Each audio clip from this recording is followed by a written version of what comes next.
Hello and welcome back. We're so glad you're here today. Come and join the Young Toddler group as we interact and play. My name is Tamika Reese and I'll be your guide through these virtual visits. This month, the month of November, we'll talk about friends. So remember we were doing a sign of the week. So the sign for friends is this, friends. So this week we're going to focus on everyday friends. So talk to your child about who's their friend. Their friend can be their siblings, their brother or sister. Their friend could be their parent, their mother or father. Their friend can be the neighbor that they play with outside. Or their friend could be, if they go to child care, the people that they see in their center. So remember, our sign for the month is friend. So friend. So you put one finger inside of the other. Friend. Let's get started with our greeting song. Everyone's here today. Everyone's here today. We are so happy that everyone's here today. So remember to get our child focused and to understand that it's time for us to do our activity. We're going to insert that child's name to help them center their attention on the activity that we're about to do. So you're going to say, my name is Miss Tamika, so we're going to say, Miss Tamika's here today. Miss Tamika's here today. We are so happy that Miss Tamika's here today. Hooray! Then you're going to use the name of all of the other people that are there with you. So if you have dad there doing the activity with you, if you have your brothers or sisters there doing the activity, we're going to use their names and incorporate everyone so we can all feel welcomed as we begin our activity. So this month we're going to have a new song, and our song is The More We Get Together. So this song, we have some signs that go along with the song. So the first sign is more. So we're going to do this, more. The next sign is together. So together. And happy. So happy. And then my friends and your friends. All right, let's sing the song. The more we get together, together, together, the more we get together, the happier we'll be. 'Cause your friends are my friends, and my friends are your friends. The more we get together, the happier we'll be. One more time. The more we get together, together, together, the more we get together, the happier we'll be. 'Cause your friends are my friends, and my friends are your friends. The more we get together, the happier we'll be. So our book for this week is Smart Cookie's Best Friend. So remember, we're going to talk about the parts of the book. So we have the front of the book, the spine of the book, and the back of the book. Again, our title is Smart Cookie's Best Friend. And we have the front, the spine, and the back of the book. Let's read. Oh.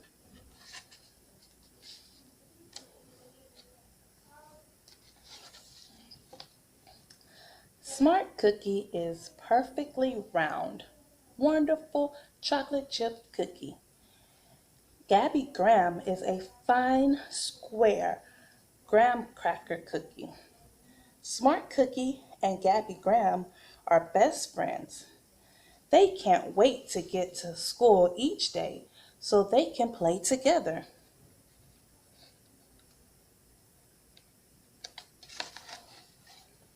Their favorite activity is building in the construction center. Smart Cookie always finds a square block that matches Gabby Graham's square body and says, "Hey, this block has a side that is the same shape as you are." Gabby Graham finds two half-circle arches, put them together and says, with a laugh, "Hey, this block has a hole in the middle that is the same shape as you are. Both cookies laugh. Besides building with blocks, Smart Cookie and Gabby Graham both love story time.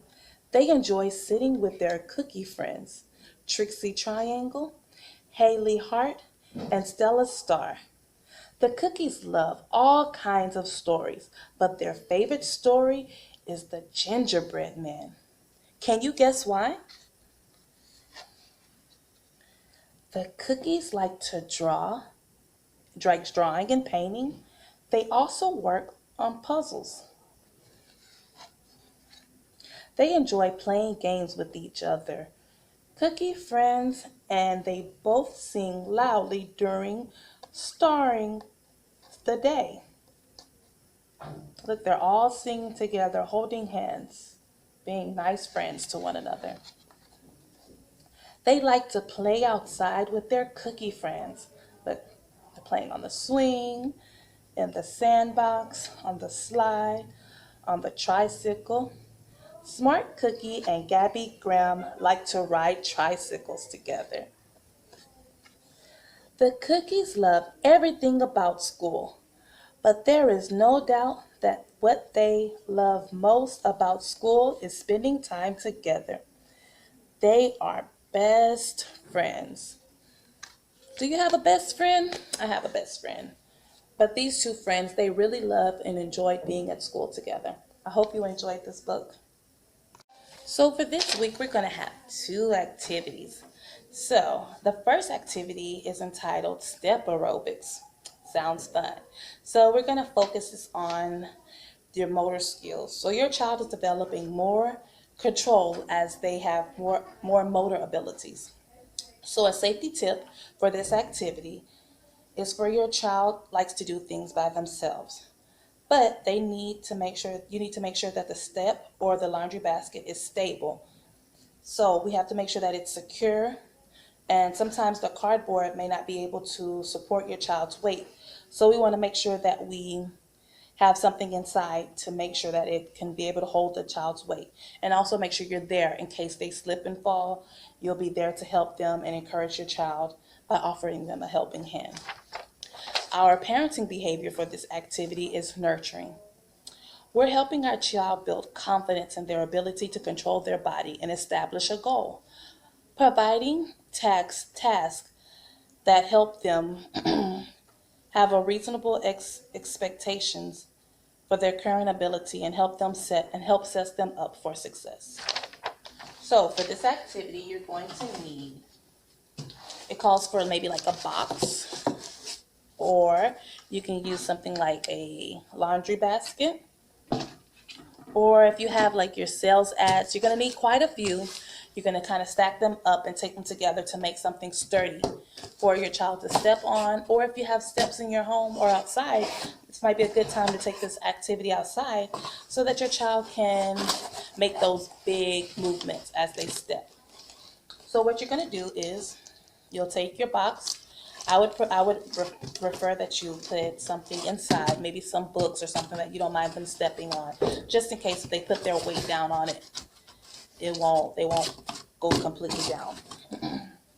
So what you're going to do is you're going to have your child step up. You're going to encourage them to step up. You can do this by either holding one hand as they step up on the platform, or you can hold both hands, helping them make that big movement, bringing their legs up high, bringing their knees up high so they can step up.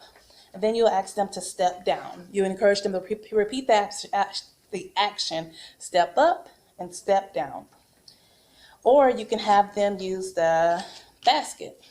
So you have your basket. Make sure that you hold it and keep it secure so that the child is able to climb in and climb out. Tell them climb in, encourage them to climb out. Remember, always be there to support that basket so that it doesn't slide across the floor.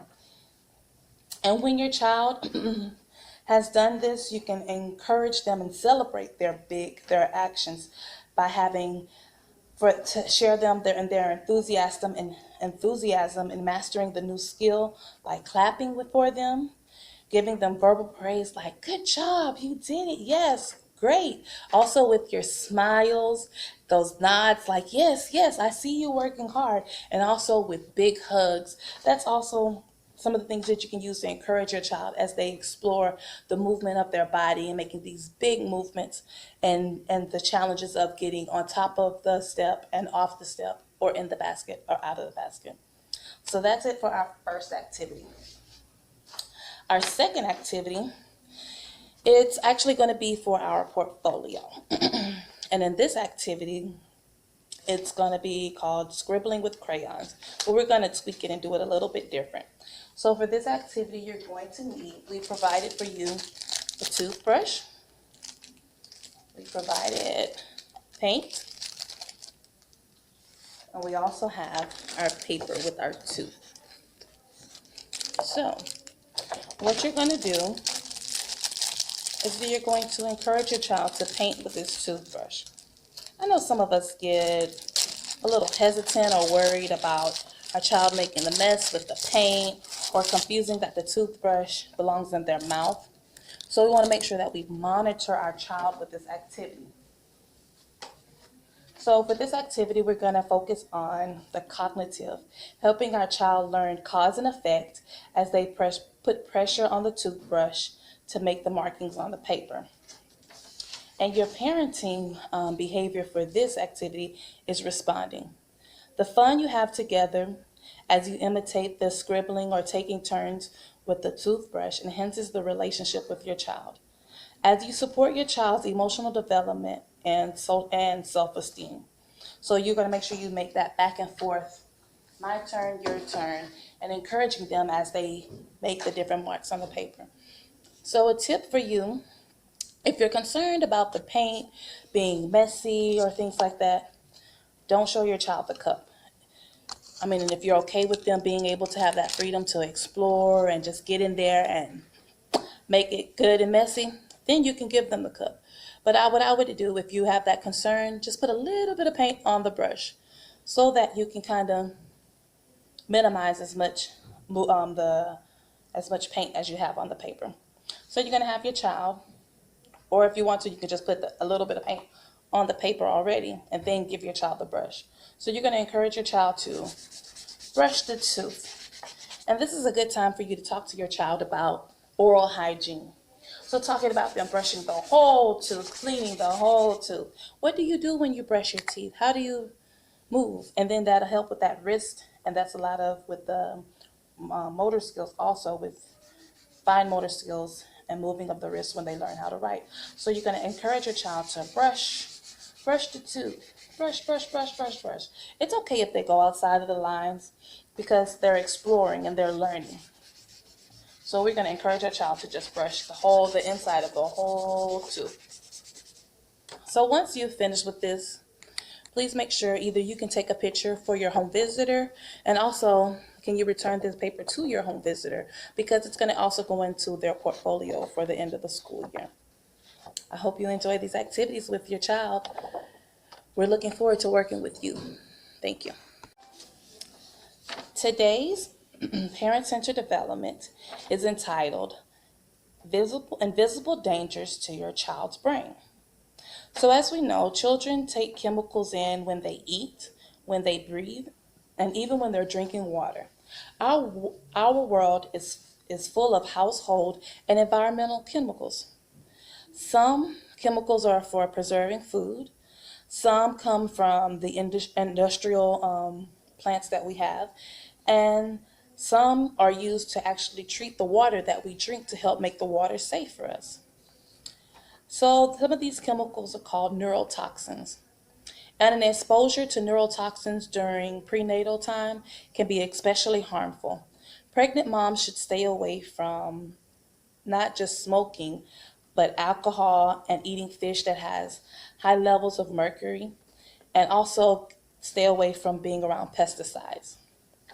Sometimes the effects of neurotoxins can show up right away, and there are other times that the damages can show up later on in a child's life, and these damages can affect the child as they grow, talk, and walk. Damage to your child's brain and bodies early on in life can stay with them until they get older. They may struggle to learn in school.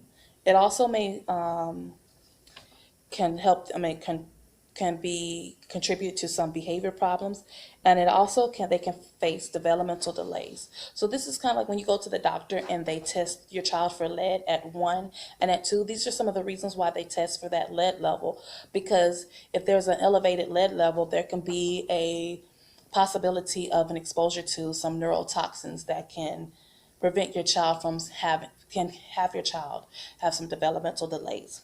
So we want to make sure that we are aware and conscious of the things that we're having our children around.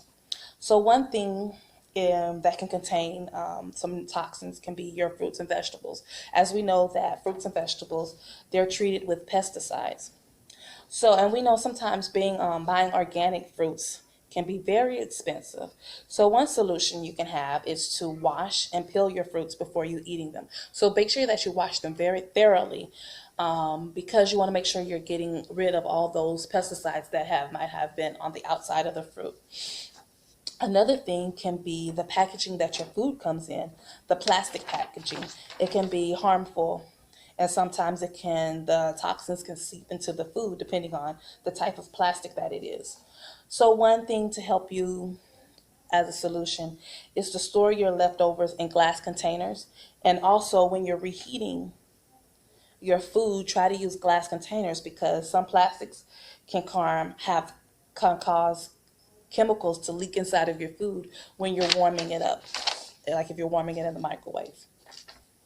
Chemicals that are good to kill insects in the home, but at the same time, those ingredients that kill the bugs can be harmful to your child. So make your home less attractive to ants, roaches, and other bugs by putting food away. So don't leave your food out. I know sometimes if we have our husband or our child that's coming in later on, we kind of just leave it out to so that they can come in and eat. But just cover that food up so that it's not attracted to those flies, ants, or roaches. Or you can check like for cracks that are around your doors and your windowsills. Just make sure you fill in those cracks. And also another way to kind of have your house less attractive to bugs is to have a covered garbage can. When you have that garbage that's out and exposed, it's going to smell on the aroma of the things that you've discarded. It's going to be attractive to those bugs. So these are just some things for thought for as far as some type of chemicals or unknown dangers that you might have in your home concerning neurotoxins. So our families, the well-being is entitled Oral Health. You can promote good oral health. So there are many things that you can do at this age to promote oral health. It's very important. You have to remember, once your baby teeth fall out, that's it. So it's important for you to start early to teaching those good habits as far as brushing your teeth daily, flossing, things like that. So in order for us to make that a lifelong lifestyle, we need to start early in teaching our kids the importance of oral health. So some things that you can do to help your child with oral health is teaching them to brush every day with a fluoride toothpaste twice a day.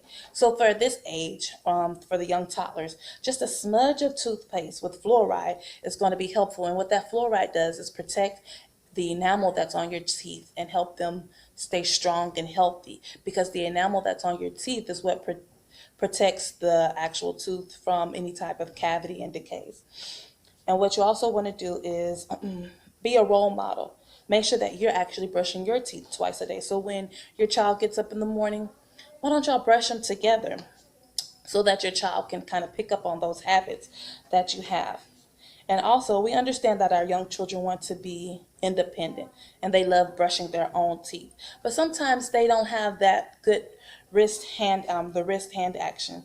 So we want to make sure that we're helping our child get every area of their mouth. So yes, you give them that opportunity to do it for themselves, but also make sure that you go behind them and make sure that you're getting all the way in the back of the mouth, the top, all in the gums and the tongue. Another way is Don't use food for rewards. So sometimes we get tempted, like, if you be good, I'm going to give you a piece of candy. But that's kind of giving them, food is what we use for our nutrition. So we want to make sure that we are supporting our kids in the correct way when it comes to food. Also, to make sure to promote good oral health, to make sure you take your child for their regular dentist checkups. So it's recommended for Head Start for us to start at 6 months of age, even though your child may not have teeth at that time. But it's kind of for the dentist to kind of start making sure that their gums are okay and that there aren't any things that might can cause any problems later on in life. And also, if you have any concerns about your child's dental health, their oral health, their mouth health, ask your dentist. That's what they're there for, to support you and give you some tips of what you can do to help your child and their oral health. So remember these tips. Let's make sure that we keep our kids' teeth healthy. And also, if you have not went to the dentist and if you haven't turned in your dental forms, make sure you get with your home visitor and turn those in. I know at this age, they recommend every 6 months, and sometimes the dentists have a 3-month recall. So if you have, every time that you go to the dentist with your child, make sure you take that dental form with you and have the dentist fill it out and bring it back to your home visitor. I just want to thank you for taking this time with me to spend this time as we do these activities together. It has been a pleasure and a joy being your home visitor guide through these young toddler activities. I do have a few announcements. At the end of the video, I will show a couple of flyers of some of the upcoming events. I want to first remind you about